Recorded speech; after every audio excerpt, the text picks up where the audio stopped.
Alright, hey guys, welcome to another video. You guys can see in the background, Eleanor. She's roaming around, so she'll be in the video. So I threw up a poll and I asked if you guys wanted me to talk about the future outlook for what's gonna replace the GTI. And you know, obviously it's gonna be a pretty significant change to the channel because yes, I am selling the GTI. This channel is based upon my GTI. So at this point, like, I view this car as sort of a business decision. It's weird, but like, I need to buy something that will kind of interest not only me, which obviously is very important, but also you guys. So I have kind of generated a little mental list of things that I'm looking at right now, considering, and it's not as like obvious. Like I know I've talked to some of you guys and give you guys some ideas of what like I probably will get. If any of these options are available, if I get a good deal, it's all about the deal and ultimately all about your guys' feedback as well. So I have driven a lot of these cars too, so I've experienced them all, and that's why they make it onto the list. I made a list of 5 cars that I'm gonna consider, and then at the end of the video, I'm gonna do like 2 or 3 honorable mentions where I'll talk about some of the cars that I see other people going from a GTI into. So the first car that I'm going to consider to replace the GTI is a Mark 7.5 Golf R. I originally really wanted a Mark 7R, but I've crunched some numbers, and yes, it will be more expensive. The facelift Golf Rs are awesome. They only made them for 2 years, so they're kind of unique. It's a great upgrade. You get the all-wheel drive.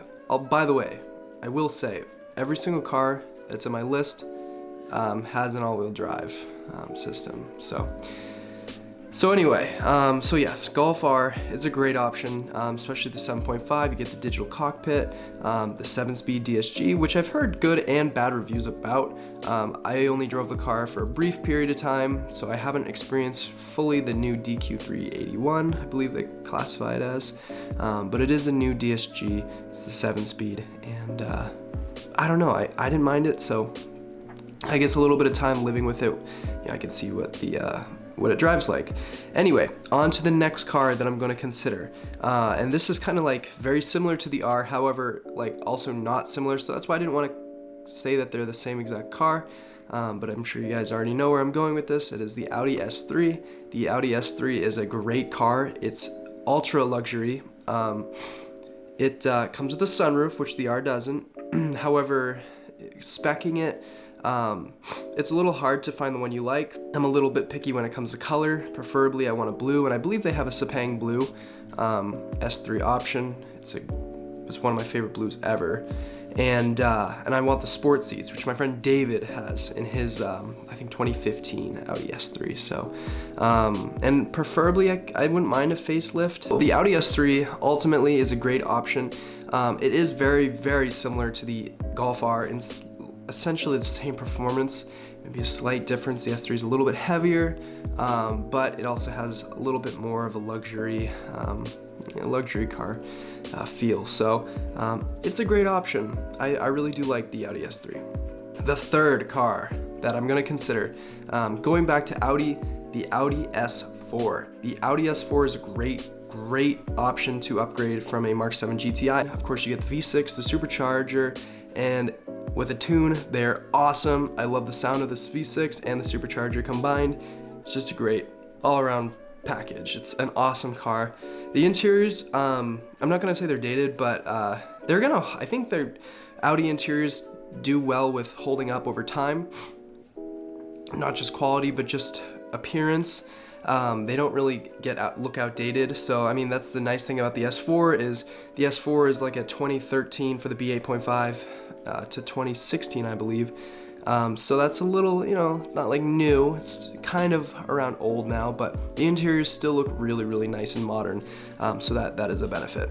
All right, so on to the fourth option. Now, you guys are gonna really criticize me for this. You guys are really gonna go after me, but that's okay because it's fine. This is just my opinion.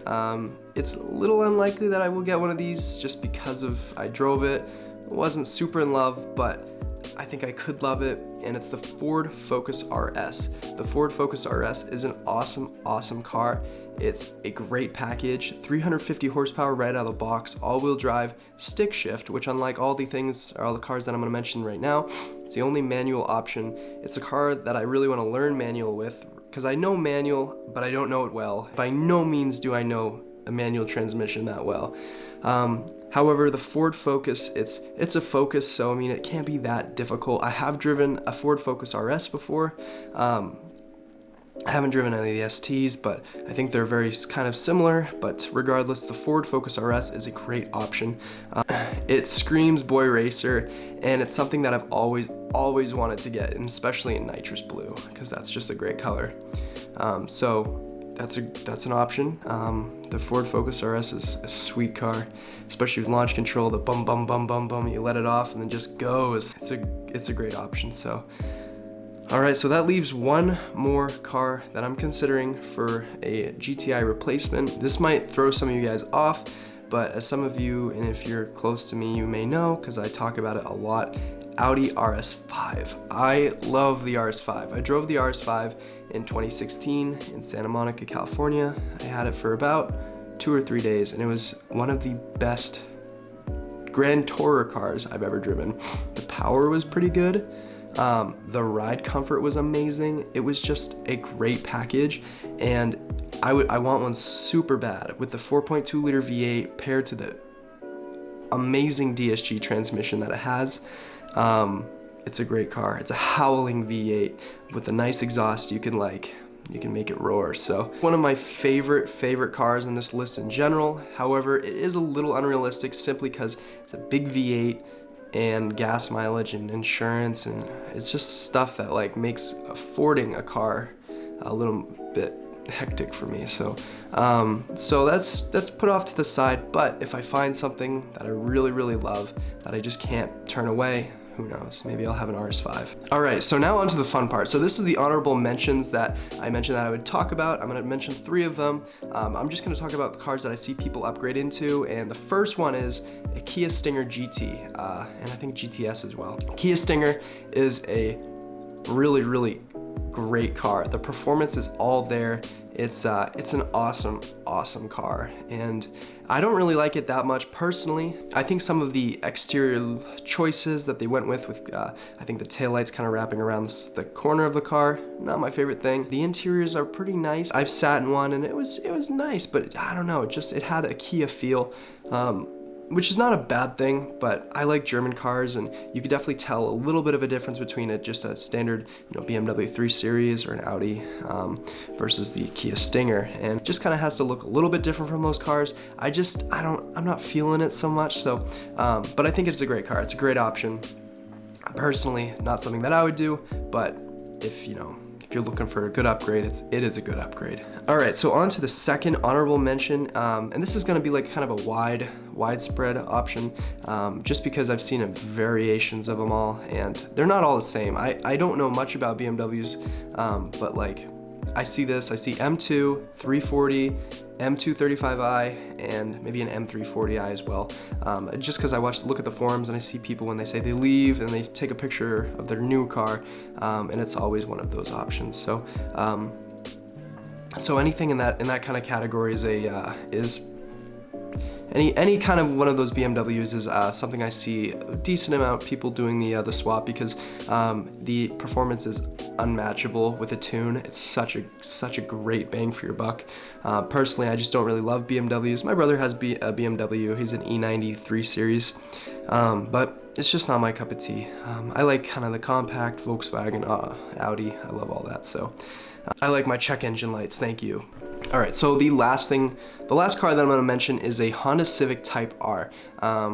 It's an awesome car. I think probably the best value, the best bang for your buck.